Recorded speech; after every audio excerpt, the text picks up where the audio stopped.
আসসালামু আলাইকুম। আমরা এখন এই যে দেখতে পাচ্ছি ইনি হচ্ছে জাহাঙ্গীর ভাই। ইনার ধানের জমিতে আসছি যে ধানের জমিতে পানি কেমন। জাহাঙ্গীর ভাই, ধানের জমিতে কি পানি কি প্রচুর? হাঁটু পানি ফিরায় মানে হাঁটু পানি, তার মানে প্রায় দেড় হাত পানি তার ধানের জমিতে আছে। তার ধানের জমির কি অবস্থা আমরা দেখতে যাব। তুমি দেখাবা ধানের জমি কেমন? চলো যাই দেখো। আচ্ছা ঠিক আছে, তাহলে সবাই ভিডিওর সাথে থাকুন। আমরা জাহাঙ্গীর ভাই ধানের জমিতে যাচ্ছি যে দেখব তার ধানের কি অবস্থা, ধানের গাছের কি অবস্থা, আর পানি কত দূর আছে। তাহলে সবাই আমাদের সাথে থাকুন।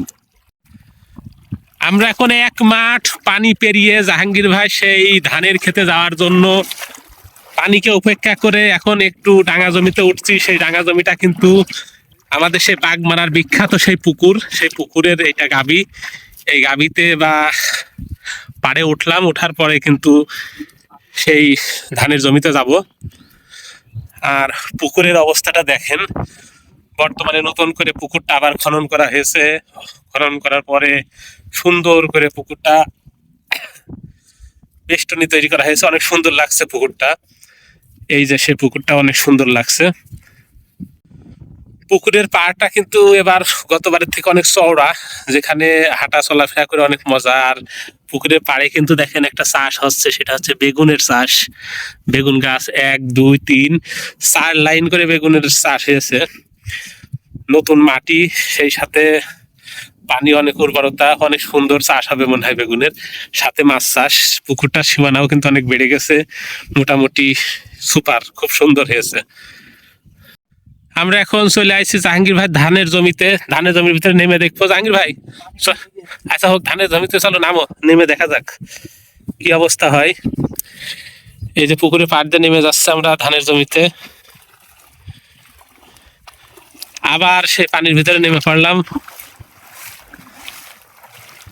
আসলে এত পানি গত কয়েক বছরে হয় না, সেই কারণে এবার একটু মানে পানিটা একটু বেশি মনে হচ্ছে।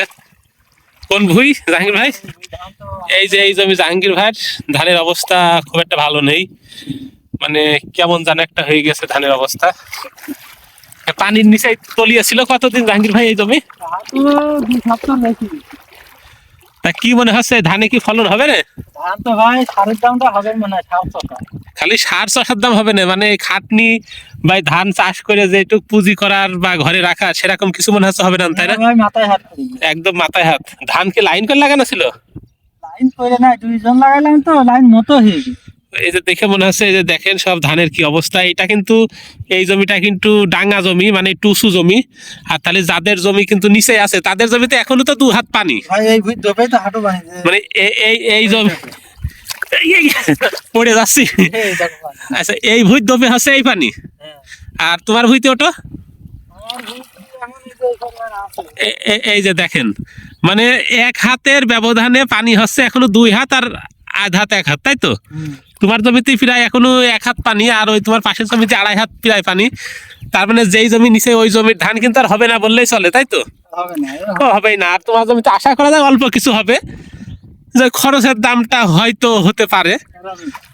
আচ্ছা যাই হোক, তাহলে শোনো জাহাঙ্গীর ভাই, এখন যেটুক আছে এইটুক তো চাষ করবা না ছেড়ে দিতে চাচ্ছ? ভাই একটু সার মাটিতে যত্ন করতে হবে যাতে খরচের দামটা ওঠে। হ্যাঁ, এই যে তারপরে ধান যেগুলো পয়সা গিয়েছে, এখন আর হবে না। এই যে 2-1টা দেখাচ্ছে পয়সা গিয়েছে, পচা বাদে যেইগুলো খাড়া আছে ওইটা দেখাচ্ছে আবার একটু হবে না, এই যে পয়সা গিয়ে থাকলে আর হবে কি করে?